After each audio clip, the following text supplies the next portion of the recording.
Welcome everyone to today's Deprescribing Journal Club session. So this is a journal club hosted by the Network of European Researchers in Deprescribing and is a collaboration between a number of different deprescribing networks, German Deprescribing Network, Australian Deprescribing Network, US Deprescribing Network, a Canadian Medication Appropriateness and Deprescribing Network, and then the European Society of Clinical Pharmacy. And so we just want to start by thanking all of these groups for kind of their ongoing organization and participation in these sessions.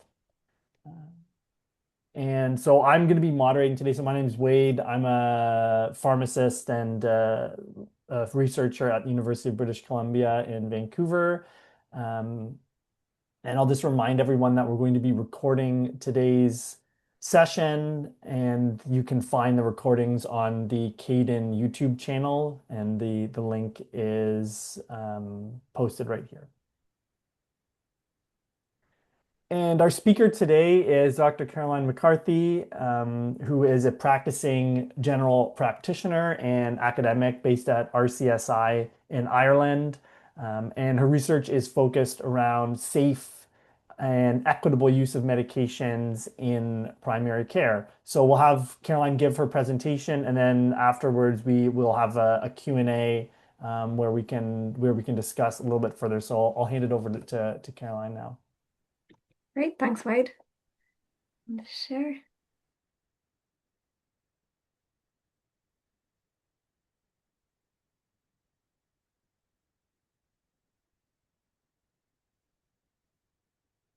There we go. So good morning, or good afternoon, good morning to everyone. So today I'm, as Wade mentioned there, my current work is around essential use of medicines and equity in use of medicines and harnessing routine data to feed back to GPs. But what I'm be presenting today is kind of my doctoral work, which was a cluster randomized controlled trial, which was delivered throughout general practice in the Republic of Ireland. And my supervisors were Dr. Barbara Klein, who's now a senior lecturer at the School of Population Health in RCSI, and Professor Susan Smith, who is now Professor of General Practice in Trinity College in Dublin. So, yeah, and this research was funded by the Health Research Board in Ireland and supported by the Health Research Board Primary Care Clinical Trials Network. So really, I'm going to share some practical lessons from the SPPiRE randomized controlled trial, including how the intervention and trial were designed and delivered in general practice. And I'm also going to cover the parallel process and economic evaluations. And then finally, I'm going to touch on a few of the secondary analyses that were published using data from the SPPiRE trial. So hopefully by the end of this session, you will be able to describe some key learnings from designing and running a randomized trial in primary care, understand how process and economic evaluations can add depth to a trial's findings, and recognize how secondary analyses can generate additional insights to the main results. So brief outline, I'll start with the development of the SPPiRE intervention, and then I'll talk about the results of the main trial. Then I'll describe the results of the process evaluation, the economic evaluation, and I'll finish up with the secondary analyses. So maybe if people don't mind, to get a bit of context, if you in the chat, just maybe using the number which best aligns to your current role, if you just pop that in just so I know who I'm talking to. I'll give you a moment or two to do that.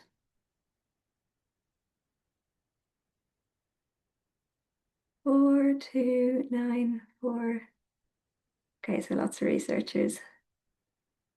2 and 4, pharmacists and researchers, pharmacy, student, patient advocate. Okay, so a bit of a mix. No other GPs by the looks of it. Lots of researchers and students. Okay, cool. I'll get rid of that. Oh, I'm stuck. Here we go. So first I'll talk about I suppose, the most important aspect of any trial, the intervention itself. The two papers there, the screenshots, one was the paper that describes the development of the SPPiRE intervention. The second one was the protocol. So I guess a definitive evaluation is only possible after feasibility work, especially for complex interventions. And maybe I might take another just quick break into the chat just for people to maybe type one or two words on what they think a complex intervention is.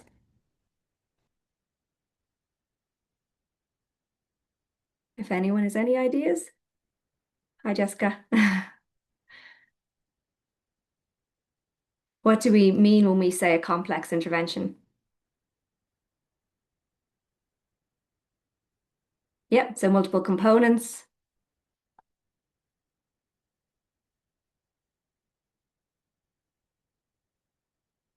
No one else wants to volunteer.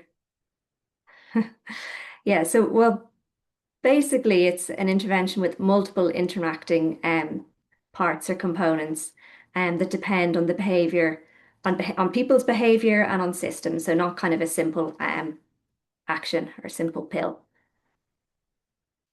So this figure, it's adapted from the Medical Research Council's guidance for developing and evaluating complex interventions. And it shows the cycle of development and testing that shaped SPPiRE. So the precursor study was an exploratory trial, and it gave kind of real practical insight into how recruitment worked in Irish general practice, how the medication criteria could be applied, how the outcomes behaved in that population. But actually, by the time it came for the definitive trial, the evidence context had moved on, and particularly with respect to guidelines kind of shifting away from a single disease model. So the intervention was adapted and piloted again. So that was the kind of the final SPPiRE intervention in a single arm GP pilot study to assess the feasibility and acceptability of the new version. And I suppose the figure kind of captures this kind of iterative approach and the reality of how kind of slow that is often, and the context sometimes can change in the process. So, with respect to the emerging evidence, what was that? It was mostly clinical practice guidelines that it suggests that we kind of move away from single disease frameworks towards a more individualized and holistic approach for older patients with multimorbidity and polypharmacy. And kind of key recommendations from some of these guidance, I've screenshots them there on the slide, include identifying patients at risk of medication-related harm, tailoring care and prescribing to individual goals and prescribe priorities, and rationalizing medication regimes to kind of maximize effectiveness, minimize risk, but also to consider patient factors such as adherence and treatment burden. And across all of these guidelines, deprescribing was consistently recommended as an essential part of safe prescribing, and especially for older patients who are on multiple medicines. So the next slide here is just kind of showing the precursor trial, the definitive trial, kind of what the main differences were. And I suppose in the SPPiRE study, the population targeted were older people on 15 or more medicines. So this was something that was identified in the multimorbidity guidelines that have been recently published by the National Institute for Clinical Excellence in the UK, that these people are particularly at risk of medication-related harm. And the intervention was adapted to include not just screening for potentially inappropriate prescriptions, but also to this kind of holistic idea of the overall appropriateness of medicines and of tailoring prescribing to individual preferences and priorities. And then the outcome measures selected reflected these changes as well. So the proportion of patients with at least one potentially inappropriate prescription was maintained as a primary outcome, but there was an additional primary outcome of the number of medicines. And then in terms of secondary patient-reported outcomes, given the focus on deprescribing, Emily Reeves' patients' attitudes towards deprescribing, that was added in as a secondary patient-reported outcome measure. So this is kind of summarizes the SPPiRE intervention. So there was professional training videos, four kind of brief videos describing concepts, and then a screen grab showing the process of doing a kind of a hypothetical medication review. The GPs, the intervention GPs were kind of given a manual of how to do the medication review, but in essence, they were to book a double appointment, and the patient was to bring all their medicines in with them. And they were guided through the process of screening the prescriptions for potentially inappropriate medicines, recording patients' priorities for treatment, assessing effectiveness and side effects, and actual drug utilization during the brown bag review, and then recording changes, which they did through the SPPiRE website. and through the records. So this here I have is just one of the videos just to give kind of some sense of what this was the initial, it's only 2 minutes long, training video that the GPs got as part of a series of them. Oh, it's very quiet. We'll cover multimorbidity and polypharmacy in this video. So due to advances in healthcare and prescribing, there are now more and more older people living with multiple long-term chronic conditions. It's now estimated that 60% of people over 65 have at least 2 chronic conditions. And this has effects for the healthcare system, but also for us clinicians, particularly as GPs, in managing this complexity. Multimorbidity is strongly linked with polypharmacy, and it's now estimated that 20% of over 65s in Ireland are on 10 and more medicines, and 5% are on 15 or more medicines. This level of polypharmacy is associated with significant adverse effects for patients, but particularly with potentially inappropriate prescribing. In fact, polypharmacy is the single biggest risk factor for potentially inappropriate prescribing, and this describes prescribing practices where the risks of treatment usually outweigh benefits, and will be discussed further in the next video. Significant polypharmacy is also associated with an increased treatment burden for patients. And treatment burden describes the impact managing and living with chronic illness has on a patient's daily life.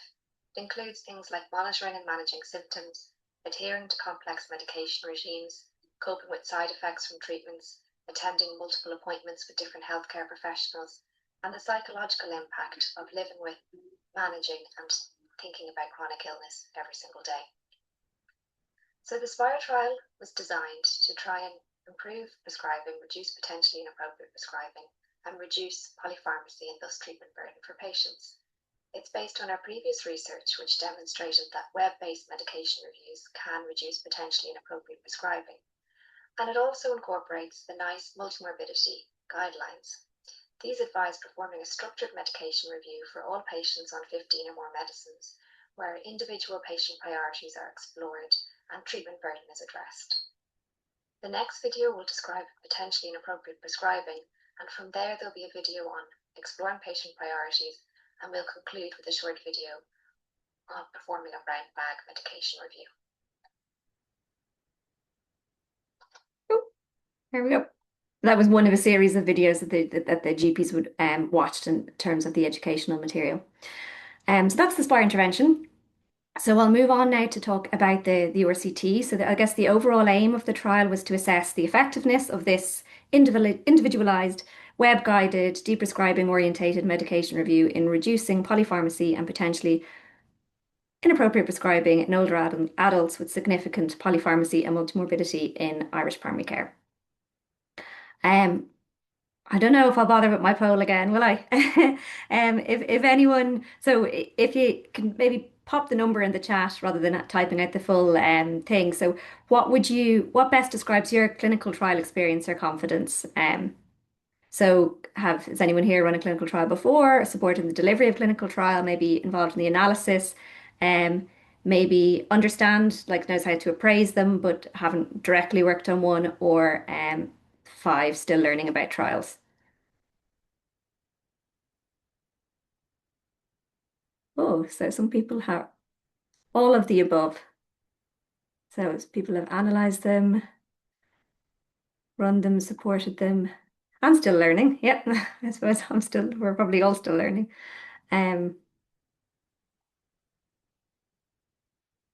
Great. Okay. Get rid of that. Okay, so I suppose in terms of the methods, a cluster design was chosen because the intervention was obviously targeted at GPs, particularly the educational component. You can't, I guess a GP who gets the educational intervention gets the educational intervention, and all of that person's patients are going to be exposed to the intervention. In terms of practice eligibility, all practices that were had a sufficient number of older patients to identify a sufficient number of 15 or more medicines were eligible to be included. And the practice had to use one of the two main electronic medical record systems in use in Ireland. And this was because we developed a finder tool that was embedded within these systems. So essentially, the GPs just clicked a button and a list of all the potentially eligible patients who were at least 65 and prescribed 15 or more medicines were generated for that GP. So they had to use one of those two systems in order to do that. We had to pay for that to the software provider to develop it. We only had budget for it was 90% of systems, so almost all systems nationwide. So patients, yeah, were over 65 and on 15 or more medicines. Um, we use minimization for allocation. So this was good for lots of reasons. So it allowed us to balance allocation based on practice size and whether they were rural or urban practices. And it also allowed for sequential allocation. And that was really important to maintain recruitment. So recruitment kind of was over a 3-year period. It was significantly delayed, but for the practices that were recruited, collected baseline data, they were kind of on their own time scale. So not every practice was allocated at the same time or delivering the intervention at the same time. And minimization allowed us to do this. And then the analysis, obviously, we had to incorporate for the effects of clustering into the analysis, the idea that patients from similar practices, there'll be other factors that will account for the reason why might respond to the intervention similarly. So in terms of the outcome measures, as I suppose I've already mentioned this in the first piece, the primary outcome measures were the number of repeat medicines and the proportion of patients with at least one potentially inappropriate prescription. And they were kind of predefined in the protocol, and they were based on the precursor trial and based on measures that were considered important and also prevalent in Irish general practice. And then there was a series of secondary prescribing related measures. Importantly, we had quite a rigorous protocol in place for identifying any potential adverse drug withdrawal events. So intervention GPs, as part of the training material, as part of the interventional manual, and through kind of follow-up emails, were given a reporting performer to report any potential adverse drug withdrawal events should they have happened. And this collected information that allowed us to ascertain the likely causality of the event, so whether the event was probably actually related to the drug being withdrawn, and also the severity of it. And then in terms of the secondary patient-recorded outcome measures, that these were collected by questionnaire, baseline and follow-up. So these were the EQ5D, quality of life, the multimorbidity treatment burden questionnaire, and the revised patients' attitudes towards deprescribing. And then we also collected secondary healthcare utilisation outcome measures. So these were collected directly from the electronic medical record and included number of GP visits, number of telephone consultations, repeat prescriptions, and unplanned emergency department visits and hospitalizations. So this is a simplified, I was trying to squash it all into the slide, participant flow for the SPPiRE trial. So over 139 practices throughout the Republic of Ireland were formally invited. So basically through various networks, the practices were advised of the trial, and it was advertised through kind of teaching research networks, the Primary Care Clinical Trials Network, the Deep End Network, which is a network of practices serving areas in socioeconomic deprivation. So within each of these networks, GPs who expressed an interest in taking part were formally invited. So of those 139, they were all people who had expressed an interest in taking part. Of these, 74 ran the Finder tool. And what happened was some practices didn't identify enough patients. If they were, if they had a younger cohort of patients often. So they identified, in total, over 3,000 patients were identified, and then the GP screened this because not all of these would have been eligible to be invited. So for example, if the patient wasn't actually on 15 or more medicines, if their prescription hadn't been updated, or if they had, a severe enduring mental illness or dementia, were housebound or, likely to pass away in the next few months, it was at the GP's discretion whether or not they felt it would be appropriate to invite them to take part in the trial. So in total, 1,600 patients, just over, were invited, and the vast majority who weren't recruited just didn't respond to postal invitations. Some practices were better than others at following up with telephone calls, but the research team obviously could not directly contact patients before they'd been consented to take part. So we didn't have any of their information to contact them. So there was quite a lot of work involved for the participating practices in terms of recruitment. And this really varied. Practices who took and kudos to those practitioners who took it on themselves to kind of follow up, because even one follow-up phone call from the GP really, really did facilitate recruitment. And I'll touch on a little bit that later when I'm talking about one of the secondary analyses, just factors that support recruitment through primary care. So basically, there was a bit of loss to follow up, I guess because these are patients who were, on 15 or more medicines and older. A lot of them had a lot of different comorbidities, and some people passed away during the study period, um, and some moved GP practice. So all um, primary outcomes were analysed for all patients, because there was data in the electronic record. But in terms of the secondary outcome measures, there was a really significant loss to follow up postal questionnaires. And that's something that I'll touch on again at the end. So who were these patients? So mean age about 76 years, predominantly female, 57% female. GMS card, that means, so in Ireland there is an universal access to primary care. About a third of the population have a means tested general medical services card, which entitles them to free GP visits and free prescription medicines. This is means tested, but as people get older, the income thresholds get much higher. So most older people are eligible. And everyone over the age of 70 is eligible for free GP visits. So in terms of medical cards, these are people who are eligible for GP visits and prescription medicines. Our proportions were actually slightly higher than national averages for those age bands, and it's probably because these people are on 15 or more medicines, and we know that polypharmacy and multimorbidity is more prevalent. It's associated with socioeconomic deprivation. Um, yeah, and schooling, about a third had primary school education only, and probably that is also just reflective of the age. That would probably be different if the study's being done in 20 years' time. So in terms of number of medicines at baseline, um, around 17 medicines on average, around 2.5 potentially inappropriate prescriptions per person. Most people had at least one, and that's an issue. That was an issue, I guess, with using this as one of the primary outcome measures. The vast majority of participants had at least one potentially inappropriate prescription on their prescription. And there was very, very high healthcare utilization in this group. So this is over 6 months, a mean number of, 4.8 GP visits. That's almost a visit every single month. Um, so the results, so in terms of the ones that were, I guess, were significant are in bold there. So in terms of the number of medicines, there was a small, statistically significant, but quite small number in reduction in medicines in the intervention compared to the controls group at follow-up. Whether this is clinically significant to individuals, I suppose is up for question.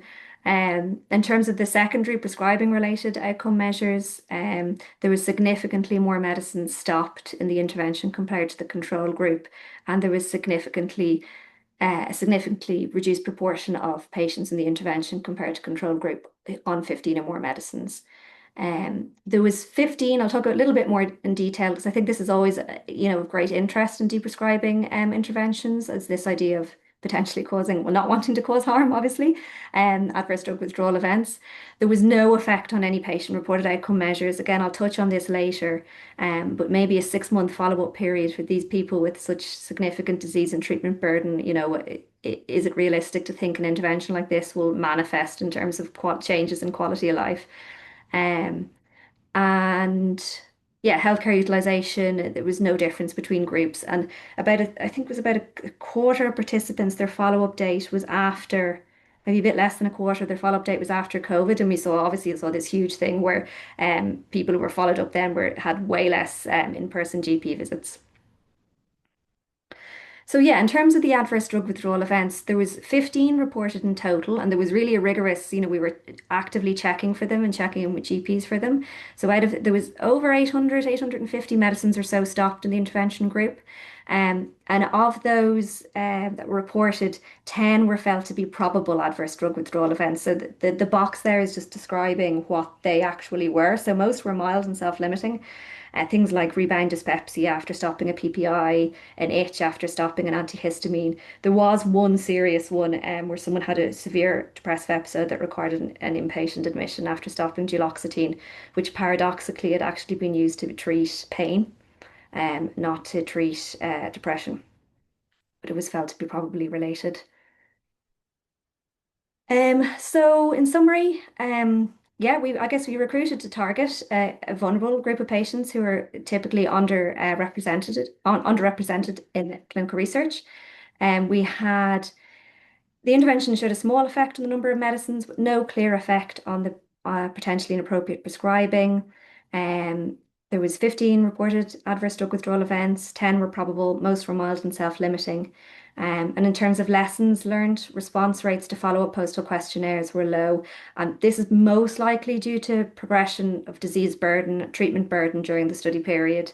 And I guess it kind of shows that you need really careful consideration of participant burden, and particularly for these sort of participants. Yeah, and although we recruited to target, there was really significant delays with recruitment. So, recruiting these sort of patients through primary care is possible, it's feasible, but you really need to plan for it and resource for it. And the final point, actually, which I didn't touch on the results, the effect size was small, but there was big improvements in the control group. Um, and this was probably mediated by the fact that these patients were being identified in the electronic medical record. So it raised the clinical question, should we have something within our electronic medical records, introduce alerts or registrars to keep an eye on these patients who have, high levels of polypharmacy. So how am I for time? 20 more minutes. Better hurry up. The process evaluation basically is up next. So the aim of this was to assess the potential for system-wide implementation by exploring the implementation and the mechanism of action of the SPPiRE intervention. So what were the effective and ineffective components of the intervention, and how did GPs and patients respond to it, and how did the overall context affect the intervention implementation. Um, so in terms of the methods, all SPPiRE practices and all intervention patients were invited, well, a proposed sample of them were invited to take part in qualitative interviews, and then quantitative data was taken from the SPPiRE website. So as the GPs did their medication review, they input, that they screened for the potentially inappropriate prescriptions, which ones they identified, whether they made a change. So that's what that graph is showing there on the slide, the various different components of the intervention, and whether they were recorded and whether they resulted in change. So that was all possible to identify looking at the website usage data. And then the interview data kind of gave us more contextual things around how GPs responded to various components of the intervention. Like for example, for the brown bag component of the medication review, did the patients actually bring their medicines in with them, and what do they make of this? Do the GPs feel that this was useful? So basically, though, that quantitative data from the website and the qualitative data from the interviews were kind of integrated to try and understand how the intervention was implemented and how it mediated its effect. So in terms of implementation, perhaps the most significant finding was that a fifth of intervention patients did not have a medication review. And there was various reasons for this, things like prolonged hospital admissions, but really the main reason was GP time. Some of the GPs said in the qualitative interviews that these are people we see all the time, and they did tag along parts of the intervention when they were seeing them anyway.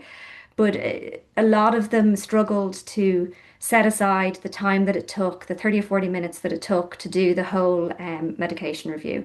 The graph along the bottom is showing, for each of the participating intervention practices, what proportion of their participants had the review, and the line running it through is the mean reduction, the medicines immediately post-review, and you can see it kind of vary quite significantly from practice to practice. Yeah, so in terms of implementation, so we use normalization process theory. So it's a framework to understand how new ways of working become or don't become part of routine work. So coherence, most GPs saw this work as important, and they saw it as central to their role. They're the only person who's central to their prescriptions. Cognitive participation, GPs had positive experience with the SPPiRE training materials. They seem to like them, or maybe they were just saying that to me because they know I'm a GP and they know me, but that's what they said in their interviews. Um, but the thing that they struggled with was adapting their practice systems to kind of get the reviews done. So one GP actually said that he came in on scheduled time off to get all the reviews done. Um, Collective action. So the chart review, that most GPs describe this as being integral to the medication review process. So this was something even before having the patient in front of them, reviewing, why this medicine was started, when it was started, and getting all that contextual information by kind of having an in-depth look at the patient's chart.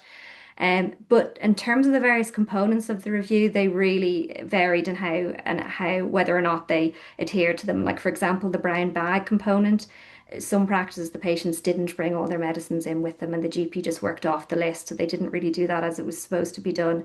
And then in terms of the priority setting, um, some patients found some GPs just didn't buy into it, and some patients as well didn't buy into the concept, kind of reverting to the old adage of, well, doctor knows best sort of thing. And then in terms of, how participants felt after were about the process at the end, GPs really described feeling more confident reviewing medicines, and patients felt reassured for this kind of in-depth review of their medicines.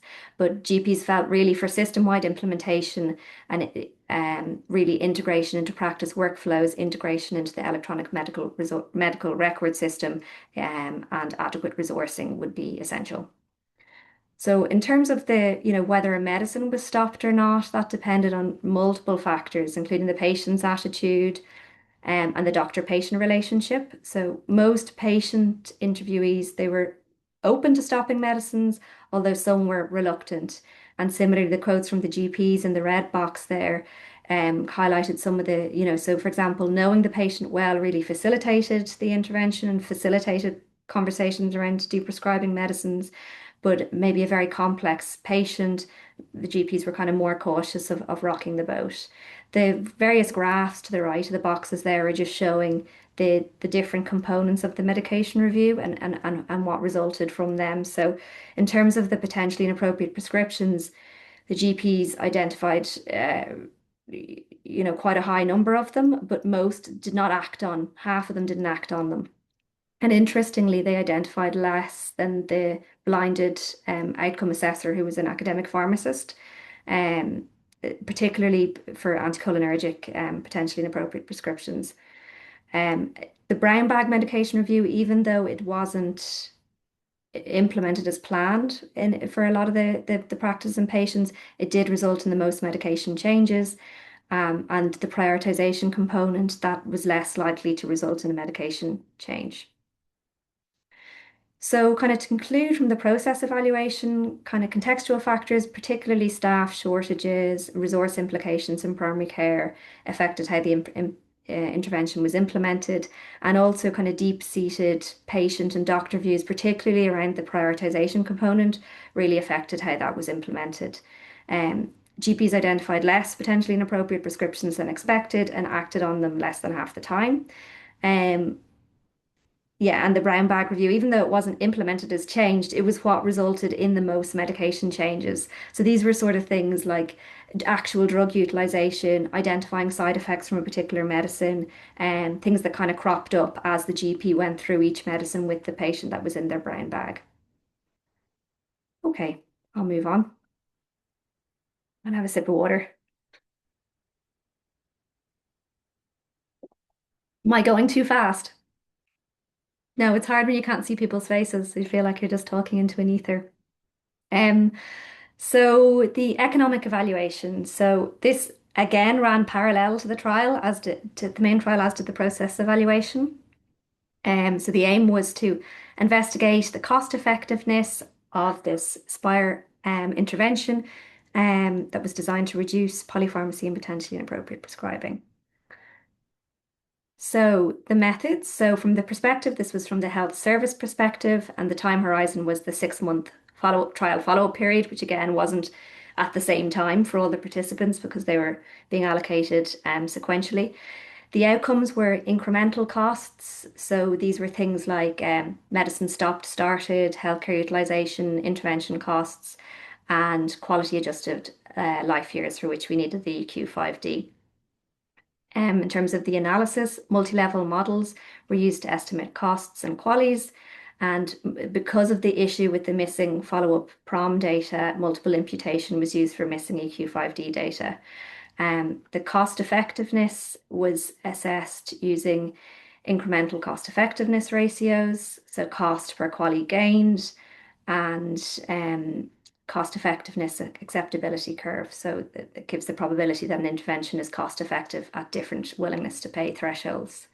So in terms of the results of the incremental cost analysis, you can see just down the box there how the costs and the qualities both cross the line of no effect. So there was a non-significant mean cost saving of just over €400 per intervention patient. And this was really driven by more medicines stopped. So we costed all the medicines that were stopped and started during the study period. And that was the main thing that drove that cost saving. Okay. So the cost effectiveness results, so at willingness to pay threshold values of 20,000 and 40,000 euro per quali, the probability of SPPiRE being cost effective was, was quite high, 0.93. So in summary, there's a pattern towards dominance for the SPPiRE intervention, and this probably resulted from an accumulation of multiple small positive, albeit statistically insignificant intervention impacts. And the intervention resulted in average cost savings, likely due to more medicines being stopped and less medicines being started in the intervention group. And even though the number of medicines, in terms of the intervention effect on the number of medicines, even though it was relatively small, I guess these savings, they could be substantial if they were implemented at scale. And there was little difference in the qualities gained between groups. And I guess, that what I'd mentioned earlier, like, is the EQ5D sensitive enough to detect changes from this intervention in an older population over a 6-month follow-up period? And then obviously the issue with the missing data for qualities, which kind of affected the confidence of the results. So it's the economic analysis. So now I'm just going to touch on a few different, briefly touch on a few different secondary analyses. So yeah, this one here was, we had so much data from the process evaluation, and I guess there was, given that older patients and patients with high levels of disease and treatment burden, they're definitely underrepresented in clinical trials. And we thought this was interesting to explore in a little bit more detail than we had in the process evaluation. So the aim of this study was to explore the barriers and facilitators to GP and older patient recruitment and retention in a cluster randomized control trial. So this was obviously a secondary data analysis using the data predominantly from the process evaluation. So the quantitative data, we actually collected data from all recruited practices as well as 32 practices who were initially enrolled, but they were unable to recruit a sufficient number of participants, so they didn't end up being recruited into the main trial because they couldn't recruit a sufficient number of patients. And then the qualitative data from the interviews, and then also logs from the trial manager, who is me. So my kind of repeated contact with participants and with GPs. And these quantitative and qualitative data were triangulated. So really, what did we find? The practice recruitment rate was 37%. There was actually a really, high interest amongst GPs, and GPs were really eager to take part. And a lot of the GPs that didn't actually take part, it was just because they had difficulty identifying a sufficient number of patients. And then following up with patients, even if they did identify a sufficient number of patients, the kind of process in terms of following up to try and encourage the patients to take part was quite onerous. Some practices who I suppose had a lot of other competing demands. Patient recruitment rate was 25%. The practice retention rate was 100%. So we had follow-up prescriptions for all participants who were enrolled into the study. But for patients, 8.6%. Oh yeah. So there were a small number of patients who passed away during the study period or moved GP. So their last prescription, most proximate to their follow-up date, was used. And then the patient-reported outcome measures. So the follow-up postal questionnaires, the response rate, 45% of them didn't respond, didn't reply. So we had a significant loss of follow-up of patient-reported outcome measures. The main barriers to GP recruitment included lack of time and resources. And for patients, the main issues were difficulty understanding trial materials, concern at that time, actually, and Frank Moriarty was involved with a secondary analysis looking at this. There was a lidocaine plasters. Versastis is the brand that's used in Ireland. They were kind of very widely used, very expensive, and there was kind of very little regulation in how they were used. And the health service had brought in a kind of a cost-saving measure where they could only be prescribed for a specific scenario. And this had happened right before we started recruiting for SPPiRE. And a lot of participants, when I was talking to them, were equating the study because it was deprescribing orientated with this kind of national cost saving measure where they felt a medicine that they needed was taken away. And that definitely did have some bearing for some participants. And it really, interestingly, I suppose the main take home was that the main facilitator of patient recruitment was trust in their GP. And if they felt their GP wanted them to take part or their GP suggested to them, they did. And practices that telephone patients had really high recruitment rates. So recruiting underserved groups, I guess, if they're from a population where there's trust with their GP, it's a good way of recruiting participants, but you really have to resource practices, the service cost of GPs, or employ someone within the practice, to be responsible for patient participant recruitment. And then all the organizational things, I suppose at the time, even though my work now involves electronic extraction of data, that there wasn't the process available at the time to do that. So that had, big impacts in terms of the resource of GPs. And in as I've mentioned, in Ireland, there's universal access to primary care. So there's issues there around, identifying disease registrars and that. So how am I for time? Well, I'll touch on the last two ones briefly. How You're much at longer do I have? 44, so there's Yeah. 16 minutes left. We'd like to leave some time for questions. Yeah, so I'll just touch. So this secondary analysis was really looking in more detail at changes in potentially inappropriate prescribing of low value medicines, in this population, and medicine stopped and started. And I suppose because we couldn't electronically extract data, the prescribing outcome measures were at two distinct time points, and really the kind of main kind of take home from the results of this secondary analysis was obviously in patients who are on 15 and more medicines, prescribing is in a constant state of flux. Um, and perhaps looking at just two time points kind of can miss the big picture.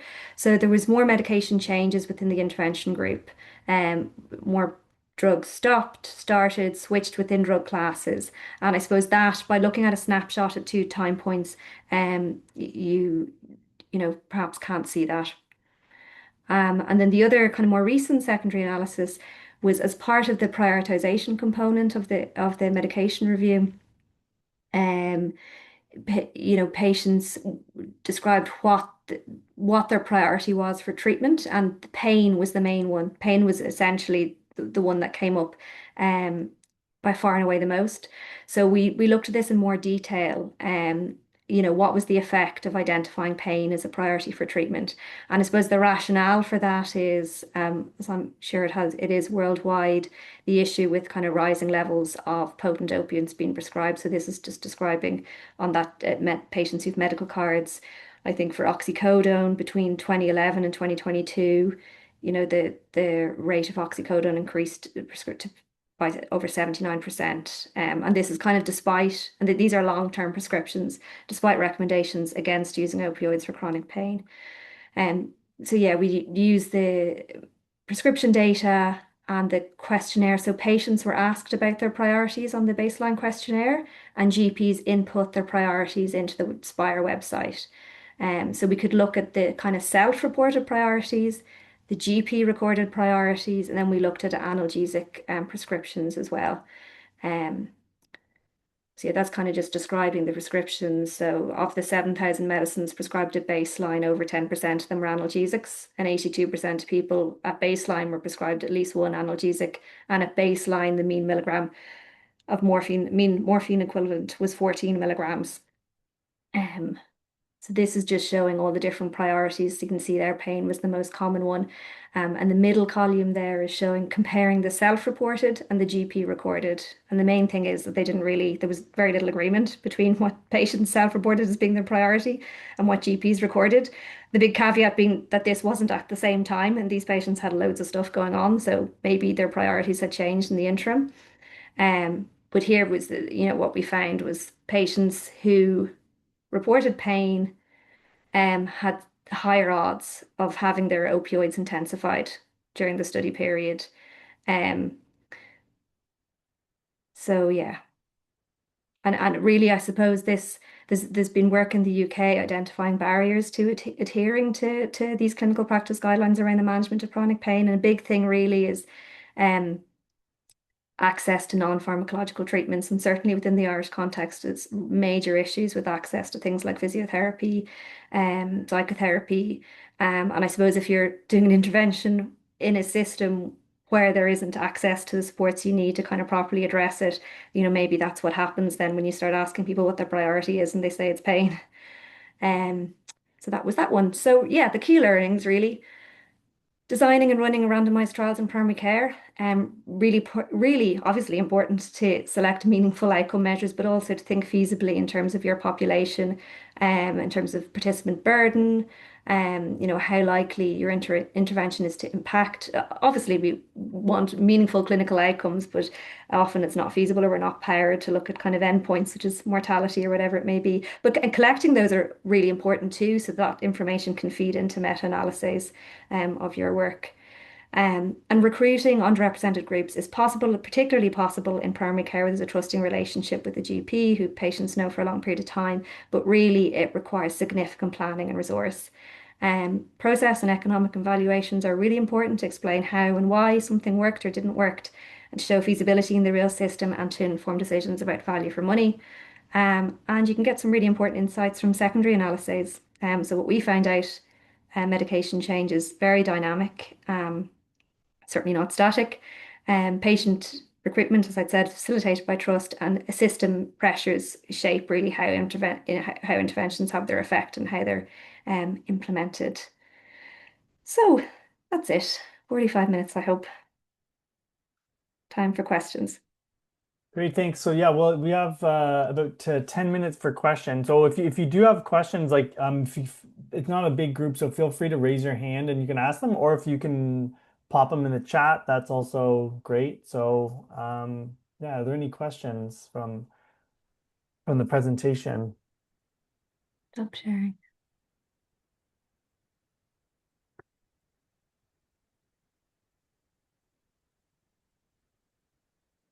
So I'll start if there's no questions. Um, do you what do you what do you think of number of medications as a primary outcome for deprescribing trials? Is it a good outcome? Yeah, that's the question. Um, I suppose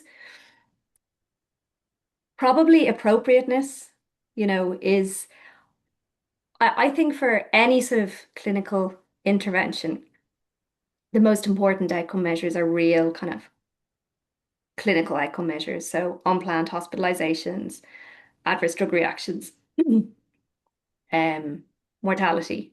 But these obviously feasibly you need a sufficient number of participants and a sufficiently long follow-up period to be able to see. Sorry, I have a tickle in my throat all of a sudden. Yeah. To see them. And yeah, relying, I suppose, on number of medicines isn't going to give you any sort of reflection on perhaps the quality of the prescription. So, there might be less medicines, but maybe the medicines that were giving the most benefit were the ones that were stopped. So I think on its own probably isn't the best outcome measure. I think in patients who are have very high levels of polypharmacy, like the participants who were recruited into SPPiRE, like clearly, I think when you get it, like we had one participant at baseline who's on 34 medicines. Like there's probably no way. I don't know how anyone would take 34 medicines. Like surely you would just feel so sick. Um, So I think for people with really high numbers where clearly there's been an issue and probably a lot of the effect, and I think this might have been what happened in the brown bag review, it was a lot of tidying up. Things were there that the patient maybe wasn't always being dispensed or the patient wasn't always taking. But that in itself is important because that in itself, there's potential for risk. If it's not clear what someone's taking and what someone's not taking. So I think it's an additional useful measure in patients who have very high levels of polypharmacy, but I agree it probably isn't the optimal. It doesn't give a picture of everything. Yeah. I guess yeah, feasibility is always the Yeah. tricky point in these trials, which is yeah, completely understand. So okay, we have a question from Rajneesh, and then there's another question in the chat. So Rajneesh, do you want to ask your question, and then we can go to the question in the chat from Mark Steven. Hi, yeah, I wanted to ask, in this study, you said that GPs, obviously it's common knowledge, GPs don't have enough time for the medication reviews. Um, but then I don't know if you had an opportunity or if you could have gauged this from the, working with the GPs, if this prescribing review was to be done by someone else, let's say, some pharmacist-led deprescribing or a different healthcare professional, or did they feel that no, that they should be the ones doing it? Or because sometimes um, if I've heard some GP say, well, they should, that, the patient should be able to approach me. But sometimes, I don't know, like a mediator might be better because the patient feels more able to speak to a mediator than a GP? Or do you think that GPs wouldn't feel comfortable with that? You've raised two really important points. The first is around pharmacists in practice. So there's subsequently been research in the Irish context, and it's effective, cost effective. GPs like it. It works, and in the UK, it's routine. And I think it's a brilliant idea, and hopefully we'll have it one day in Ireland. I guess this was a very pragmatic trial, and we didn't have pharmacists, and we didn't have budget to employ pharmacists, so we were kind of working with what we had. So that's the answer to that. And then the other question about having an intermediary person, that is something that did emerge in the process evaluation. A couple of GPs said that they actually didn't like the fact that the patients were so reverent to them and wouldn't question what they were prescribing. And they felt, particularly around the prioritization component, they felt, I wonder, would the practice nurse be better at doing that than us? Or would the patient be more forthright with, their concerns about their medicines than they might be with me? I certainly don't have that issue with patients, but maybe it's because I'm younger and I'm a woman. I don't feel like people are overly deferent to me. I feel like they say whatever they want about their medicines. But that definitely came across in the process evaluation. So Thank questions. you. Okay, and then there's another question in the chat, and I'll just paraphrase, and Mark Steven, just jump in if I'm not paraphrasing correctly. So, in the trial, I mean, a lot of the patients had multiple comorbidities, and I think the question in the chat is trying to get at like, because could have medications prescribed for so many different conditions, like, do you think there's an impact? I guess, is the intervention robust to like differences in medications being prescribed for different conditions, Yeah. and how that may like affect outcomes? Is that a fair, Mark Steven, assessment of what you're asking? Yeah, I think my question was a little bit about if we had access like to the comorbidities that the patient had, and if if the condition that they had would influence like the level of confidence, I would say that the general practitioners had to deprescribe a medication. For example, if the doctor knew that some medication was prescribed for diabetes, was he more interventionist or less, Mm. according to the comorbidities? That was a little bit of the question. I don't know if it's clear. Yeah. Yeah, so I think I know what you're asking. Like, certainly, I suppose for most of the GPs who took part were kind of principal GPs in practices who'd worked there a long time. And some of them described like growing old with their patients, so knew their patients very well and knew all their comorbidities and probably knew everything about their lives too. Um, and certainly that really made it easier. So when the medications were done by, a trainee or someone who wasn't in the practice that long, it was much more difficult to make decisions than when it was made by the principal GP who knew that patient really well. That really facilitated making changes. But in terms of the big issue making changes would be medicines that were someone who's particularly on the private system, people who are attending multiple different secondary care providers where there's been kind of poor communication, and the GP, when they were doing that chart review component, the medication review, when it's not clear why a medicine was initiated, that came up as being a kind of a barrier to discussions around deprescribing. Um, so yeah, so I suppose that maybe relates to your question around comorbidities, but certainly the GPs would generally be aware of what the patients. We didn't collect that information, but I suppose you could maybe infer it from looking at what sort of medicines the people were on, and from what they reported as being their priorities. But the GPs would have been aware, for the most part, of what the patient's comorbidities were. Any other questions? Maybe I have one quick one on the cost effectiveness. Super interesting, and thank you, like the presentation overall, and just having that component in there, so important for then like bringing this to policymakers and making this something that wide scale. Is there something that you can see in terms of the costs of the intervention where you see that it was, like the biggest aspect or one of them that could help improve the cost effectiveness overall if we're looking more at what was spent Yeah. in terms of the results? Just, if you were to present this to policymakers and you wanted to, This is yeah, something, and it's often kind of something that's difficult politically as well, because, yeah, you know, the cost was the biggest thing was the GP's time. yeah, And putting a number on that, based on, certainly within primary care now in Ireland, there's been changes to funding, and there's been recently been actually a big injection of funding into primary care through this chronic disease management program. Um, and that was prior to SPPiRE, and that was probably, I'd imagine, cost the government more than what we factored in for the GP's time. So, and that was obviously all negotiated through you. So it's interesting, those sort of costs. And I guess with the cost effectiveness analysis, a lot, there are so many assumptions, and I guess that's one of the limitations of it. But I think, to have some estimate of how likely it is to be cost effective overall is really, really important. The main thing we factored in was GP time, the interventional materials, which wasn't really, very expensive, and then healthcare utilization in both groups, and then each of the medicines stopped and started. But the main thing that really drove differences was more medicines being stopped in the intervention group. so we're looking at time, physician time, really, which they're already saying they don't have enough of, which is the challenge. Thank you. All right, so I think we're right at the hour there. So I just want to say thanks, Caroline, for like really impressive body of work. I think it's nice to see such a robust analysis of a trial with all the different process measures, and as Camille suggests, like the cost effectiveness data. So yeah, it's I think a lot to learn there. So thanks so much for presenting.